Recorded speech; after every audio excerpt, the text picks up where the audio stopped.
A continuación presentamos las diferentes miradas de la realidad nacional e internacional. Las voces y opiniones desde una mirada amplia. En un contexto que necesita ser analizado a profundidad e ir directo al grano. Periodismo profundo y directo. Una producción de la Asociación de Medios Católicos de Honduras, AMECA. Directo al grano. Comenzamos. Saludos amigos y amigas, gracias por continuar en nuestra sintonía.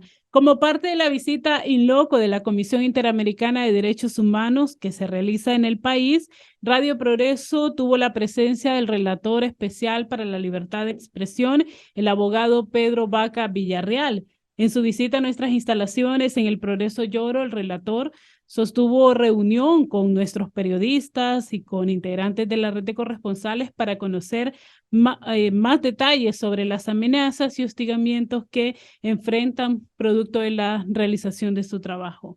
Agradecemos que haya aceptado la invitación de conversar con nosotros y nosotras en este espacio de análisis que se transmite también a través de la Asociación de Medios Católicos de Honduras, AMECA. Qué gusto estar aquí con usted. Muchísimas gracias de estar aquí en el Progreso y en Radio Progreso, un referente de comunicación desde los territorios que hemos seguido desde hace mucho tiempo en la relatoría. Bueno, nos alegra su visita y de entrada conocer por qué decide venir aquí a las instalaciones de Radio Progreso, justo para reunirse con este equipo de periodistas y de corresponsales. Bueno, en primer lugar, una visita in loco de la Comisión Interamericana de Derechos Humanos es el despliegue, digamos, de observación más profunda dentro del Sistema Interamericano de Derechos Humanos. Y como parte de las oficinas que tiene la Comisión Interamericana de Derechos Humanos en su Secretaría Ejecutiva, pues también procuramos no solo dar una mirada a las condiciones de política sobre libertad de expresión, marcos normativos, situación del periodismo, sino también hacia los territorios. Y cuando mezclamos territorio y medios de comunicación en un país como Honduras, prontamente viene la Radio Progreso como un lugar desde el cual se ha sembrado comunicación, se han formado muchas personas en periodismo y además se viene empatía y una cercanía con la comunidad que difícilmente se puede encontrar incluso en otros países de la región. Entendemos, abogado, que usted asume este cargo en el año 2020. 20 de octubre del 2020. Justo en los meses como más críticos de la pandemia. Sí, eso no había ni vacunas en ese momento, sí, a principios de octubre del 2020. ¿Cómo encontró esta relatoría? Cuéntenos. Bueno, pues la Relatoría para la Libertad de Expresión creo que ha tenido, ya este año son casi 25 años desde que se creó al interior de la Organización de Estados Americanos. Y creo que ha sido un continuo evolucionar. Digamos, yo recibo una relatoría de parte de mi antecesora Edison Lanza, con buena parte de programas desarrollados, con un fuerte componente de medios comunitarios. Por ejemplo, mi antecesor impulsó el caso Maya Cachiquel, que después a mí me tocó liderar el proceso de defenderlo ante la Corte Interamericana, y hoy en día es la primera sentencia que tiene que ver con medios comunitarios y donde se amplían estándares al respecto. Luego la oficina, de cierta manera, ha tenido una continuidad, ¿no? Y de la cual me siento pues muy orgulloso de participar, y en la cual, como planteé al inicio de la entrevista, Radio Progreso ha sido parte de un monitoreo constante de nuestra oficina en Honduras. ¿Y cómo podríamos decir, en el tiempo que lleva como relator, ha visto que está el tema de la libertad de expresión en América Latina? Bueno, hay por lo menos 4 variables que a mí me parece que son muy, muy importantes de dimensionar. La primera tiene que ver con el relacionamiento entre el poder público y la prensa. Está bajando los niveles de tolerancia de las institucionalidades de nuestros países a la crítica del periodismo.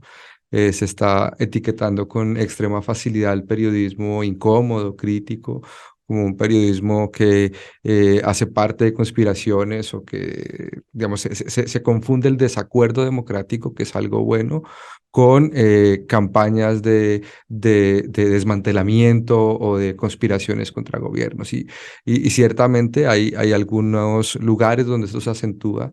Hay procesos, digamos, de deterioro democrático muy acelerados en la región.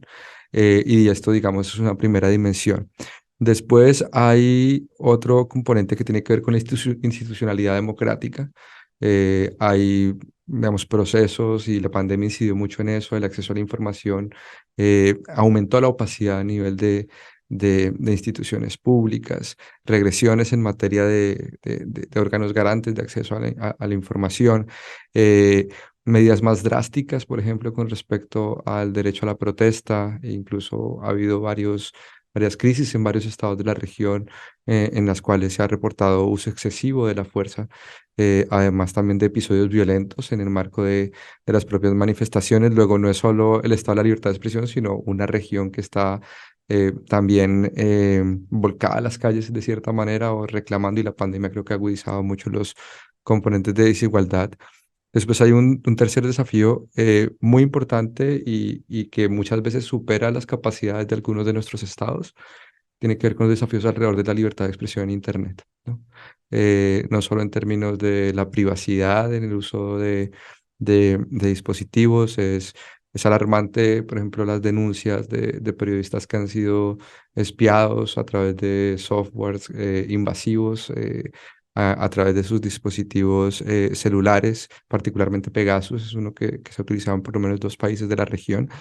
Pero también en términos de la gobernanza de Internet, la moderación de contenidos, los comportamientos inorgánicos en redes sociales, las influencias que están teniendo algunos poderes públicos, incluso partidos políticos, para modular el debate público a través de granjas de trolls o net centers, y procesos en los cuales también hay un marcado lenguaje de confrontación donde aumenta, digamos, la estigmatización, los discursos que bordean el odio por razones étnicas, nacionales, religiosas, de orientación sexual. Entonces estamos también presenciando un momento donde, si bien el debate público o parte del debate público se ha volcado a Internet, y hay cosas muy interesantes al respecto, hay medios que ahora pueden estar a unos costos mucho más razonables de lo que implicaba antes, pero también habitamos un entorno donde hay unas dosis altas de violencia, y muchas veces, y creo que es lo más cuestionable, que pueda estar alentado o con permiso incluso de liderazgos y funcionarios públicos. ¿Qué países nos podría decir que le preocupan más frente a ese contexto? En general preocupa a toda la región. Digamos, creo que las divisiones entre países que tenían buenas calificaciones en libertad de expresión y otros que tenían malas calificaciones en libertad de expresión, creo que hoy eso es muy difuso. En todas nuestras democracias están retadas.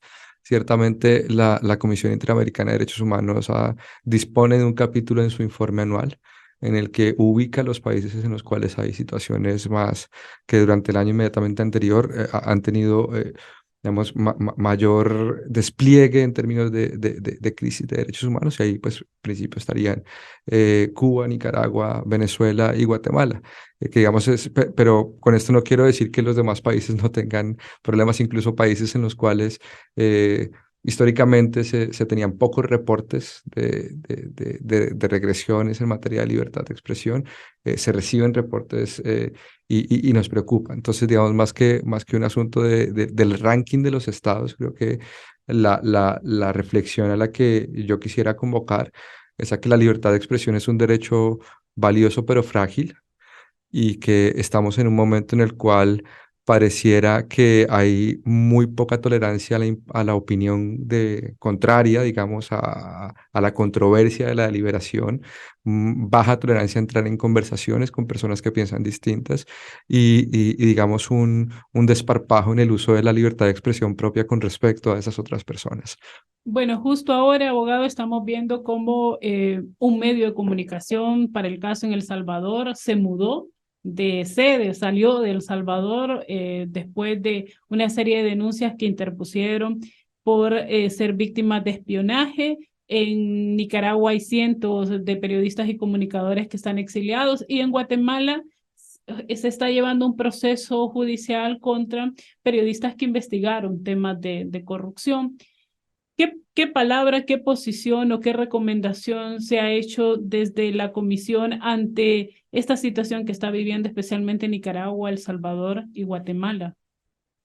Bueno, digamos, la comisión tiene varios mecanismos, y todos están desplegados de acuerdo un poco también a los contextos de que se advierten en la región. Entonces, sobre todos los estados que me mencionas, se han hecho, por ejemplo, audiencias temáticas, audiencias de país en el marco de los periodos de sesiones. Recordemos que la CIDH convoca audiencias públicas, se han hecho en su mayoría en los últimos años de manera virtual, pero recientemente el último periodo de sesiones en Los Ángeles se hizo de manera presencial y son oportunidades muy importantes para que la comisión y sus representantes, las y los comisionados, puedan manifestar ciertas sus observaciones, formular preguntas, también a través de los sistemas de peticiones y casos que llegan bien sea a la comisión o que ya están en sede de corte. Se aborda parte de la situación de derechos humanos de estos países. Ciertamente hay preocupaciones por las extensiones de los estados de emergencia, sus impactos en libertad de expresión, incluso aumentos de penas digamos, a través de disposiciones normativas que son vagas y ambiguas. Somos un continente en el cual hay periodistas en la cárcel, y esto es algo sobre el cual la relatoría ha manifestado su preocupación, pero muy particularmente sobre el año 2022, ha sido el año más mortal para la prensa desde que existe Relatoría de Libertad de Expresión. Es una oficina que tiene 25 años y el año 2022 es el año más mortal para la prensa, con, digamos, acentos importantes, por ejemplo, en México, ¿no? Y acentos muy tenebrosos en Haití, donde, por ejemplo, se incineró a un periodista. Eh, mm, ya después, digamos, hay asfixias a la libertad de expresión que no solo son físicas, también son jurídicas, son simbólicas, son exageradamente agresivas, como por ejemplo lo que hemos tenido que documentar en Nicaragua, ¿no? Donde hay una autoridad hermética y alérgica a la crítica, que si necesita leyes para censurar, las va a buscar y se las van a aprobar en el Parlamento, que si necesita que el Poder Judicial dicte la pérdida de nacionalidad de personas críticas, es algo que sucede de forma express, donde las botas militares han llegado a los medios de comunicación y se han quedado, y salió el periodismo y se quedó la bota militar, donde se alecciona a toda voz que no cante el desafinado coro oficial. Hay un dato, si lo manejan, respecto a ese 2022 que usted ha catalogado como un año mortal para la libertad de expresión. ¿Hay un dato de cuántos periodistas? Recibimos 38 reportes de periodistas asesinados en todo el hemisferio. Y en el caso de Honduras, ¿qué les preocupa? A ver, Honduras y la verdad es que ya hoy viernes al cierre de esta visita in loco, es la verdad muy intenso, ¿no? La cantidad de información que hemos recibido. Por un lado, es un país donde en materia del periodismo y libertad de expresión la violencia ha atravesado la historia, ¿no? Eh, Alrededor de 100 casos, poco menos de 100 casos de periodistas asesinados, y la pregunta de quiénes fueron, por qué razones, y que la institucionalidad brinde una sanción para que tanto el periodismo como los familiares, digamos, tengan su derecho a la justicia y reparación, pero sobre todo para enviar un mensaje al resto de potenciales victimarios de que matar periodistas tiene consecuencias en un Estado de Derecho. Y creo que eso es una deuda pendiente. También la violencia no es algo que solo está en el espejo retrovisor, es algo que está de forma muy cotidiana, o al menos así nos lo hicieron saber periodistas y comunicadores sociales. Y al tener una violencia cotidiana, resulta paradójico que después de tantos años el mecanismo de protección siga teniendo los desafíos, incluso que pueda haber regresiones en el marco del mecanismo de protección, que en el pasado haya podido tener niveles, aunque lejos de ser perfectos, mejores de lo que se está ofreciendo en términos de protección a la prensa. Me voy con una aguda preocupación sobre las vocerías públicas de distintos estamentos.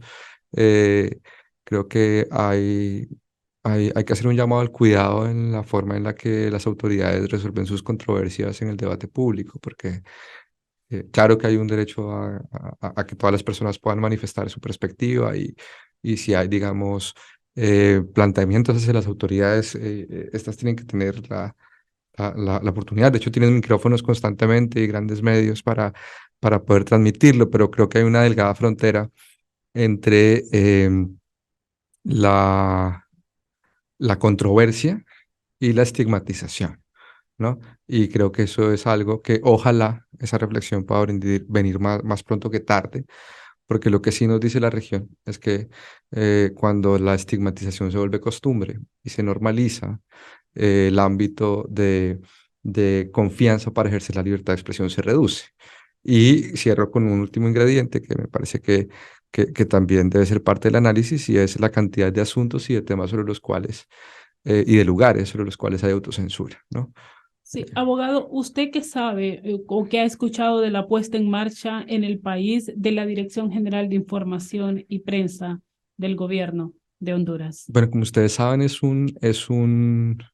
una instancia dentro del gobierno de reciente creación, a partir de un articulado, digamos, que todavía hace falta que se implemente. Hizo parte de la agenda de nuestra visita in loco, eh, poder tener un poco más de contacto, y seguramente tendremos que hacer solicitudes de información al respecto. Es algo que vamos a hacerle un detallado seguimiento.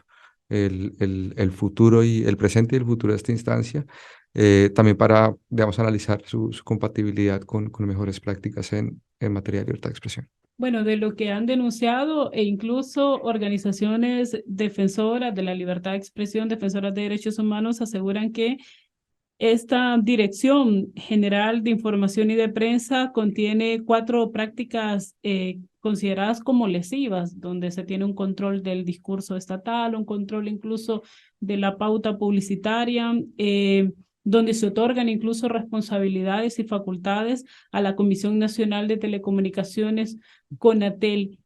Esto, según su valoración, es contrario a un discurso de un gobierno que se dice respetuoso de los derechos humanos, o cómo lo podríamos entender.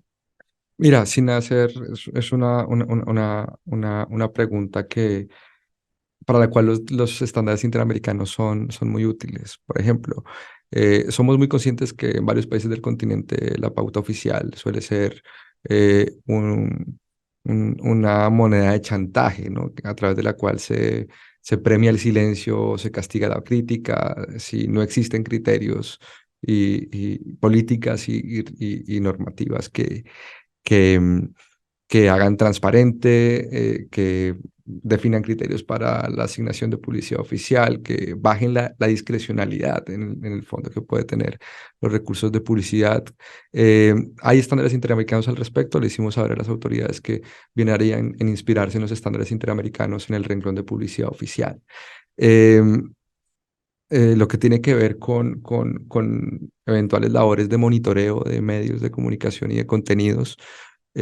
Ya la Comisión Interamericana de Derechos Humanos ha planteado que toma distancia, digamos, de las auditorías gubernamentales del periodismo. Entonces, en la medida en la que es una oficina nueva, sí es muy importante que el Estado y las autoridades sean conscientes de que la invitación es a tomar en consideración las recomendaciones del Sistema Interamericano de Derechos Humanos, ¿no? Y ciertamente ahí recibimos reportes con respecto a calificaciones, ¿no? Peyorativas hacia el trabajo de periodistas, y esto es algo que de acuerdo un poco a la observación que hemos venido haciendo desde la relatoría, cobra unas facturas muy largas en el mediano plazo de las democracias, ¿no? Porque cuando existen discursos estigmatizantes, también se puede estar animando a modular la percepción ciudadana sobre la labor de los medios de comunicación. Luego, cualquier etiqueta que, por ejemplo, se pueda poner sobre Radio Progreso es algo que puede terminar animando a personas, ya no solo a que, digamos, dejen de consultar el medio, que siempre va a poder ser una elección, sino a que pueda existir eventos de riesgo también para los periodistas, y creo que ahí la voz pública tiene que ser una voz, claro que está bien que se defienda, pero tiene que ser una voz que también tenga en consideración su lugar de garante de los derechos humanos y de la libertad de expresión. porque sabemos que tenemos poco tiempo. Ya para finalizar, queremos que nos responda 2 cosas nada más. La primera, ¿debe un gobierno regular el ejercicio de los medios de comunicación, de la prensa? Eso sería lo primero. A ver, las credenciales democráticas de cualquier Estado de Derecho se miden también por amplios márgenes para el ejercicio de la actividad periodística. La actividad periodística tiene distintos matices. No es lo mismo un periodismo de investigación que está haciendo un reportaje durante 2 meses, que tiene la paciencia y la financiación para hacerlo, a cuando se hace, por ejemplo, un registro diario de los acontecimientos de una ciudad. Los mismos parámetros periodísticos del cubrimiento de un extra o de periodismo de investigación o de un evento deportivo o de farándula. Es decir, el periodismo como forma de narrar la realidad tiene que tener márgenes versátiles porque no es una labor codificable. Ahora, es clarísimo, digamos, y hay informes, digamos, que ha producido en el pasado la Relatoría de Libertad de Expresión, donde la calidad periodística es algo que nos importa como sociedad, pero es algo en lo cual apelamos al propio periodismo y a las audiencias, ¿no? Involucrar al Estado para que haga una suerte de decanatura del periodismo es bastante probable que lleve a que tal vez el interés por la verdad disminuya y se considere buen periodismo el periodismo que es generoso y que alaba la autoridad pública, y que se considere mal periodismo el periodismo que es crítico y que denuncia. En una democracia es importante que se puedan depositar todos los puntos de vista, ¿no? Y que exista una arena pública en la cual se debatan. Yo tomo una enorme distancia de que el Estado pretenda asumir un lugar de decanatura del periodismo. En cambio, sí animo al periodismo a que siempre esté buscando estándares de excelencia, a que optimice sus estándares de calidad, que los haga públicos, que ofrezca canales para resolución de controversias y que ojalá también haga explícitos sus conflictos de interés para que la ciudadanía pueda saber el lugar desde el cual se le está hablando y los estándares de calidad con los cuales se producen contenidos. Y lo último, abogado, con lo que ha escuchado y lo que ha visto en esta visita que ha realizado a Honduras, ¿qué recomendaciones le hace al gobierno de doña Xiomara Castro? Mira, esa es la labor con la cual se va toda la comisión frente a todos los temas. De entrada, digamos, yo creo que prevenir las violencias contra la prensa y el discurso público puede proteger o puede abrir puertas para el riesgo a la prensa. Proteger a la prensa que está en riesgo, y hay una mirada, digamos, de cirugía, ojalá de urgencia, a las condiciones en las que opera el mecanismo de protección, y luchar contra la impunidad de crímenes contra la prensa y con toda la violencia que se ha ejercido contra la prensa en el pasado. Eso, digamos, para empezar en un listado que yo creo que precisamente por la diversidad de personas con la que hablamos en esta visita, creo que puede ser, digamos, un poco más extensa, y que precisamente para eso es que se hace esta visita in loco, para poder no solo recabar información in situ, sino que pueda ser procesada y analizada con respecto a mejores prácticas y permita la formulación de recomendaciones que ojalá puedan ser de buen recibo de las autoridades, porque estamos convencidos de que las recomendaciones de la comisión implementadas de forma participativa, con una voluntad, digamos, de mejora, terminan fortaleciendo nuestras democracias, terminan fortaleciendo la garantía de derechos, y al final termina redundando en que los estados sean más democráticos, más inclusivos y más diversos. Muchas gracias, abogado, por acompañarnos en este espacio. Muchas gracias por la invitación. Gracias al abogado Pedro Vaca Villarreal, relator especial para la libertad de expresión de la Comisión Interamericana de Derechos Humanos. A ustedes, amigos y amigas, por estar en nuestra sintonía. También les agradecemos y nos encontramos en una próxima ocasión. Quedó informado e informada con las diferentes miradas de la realidad nacional e internacional. Escuchó las voces y opiniones desde una mirada más amplia. Solo aquí, Directo al grano. Periodismo profundo y directo. Una producción de la Asociación de Medios Católicos de Honduras, AMECA. Hasta un siguiente programa.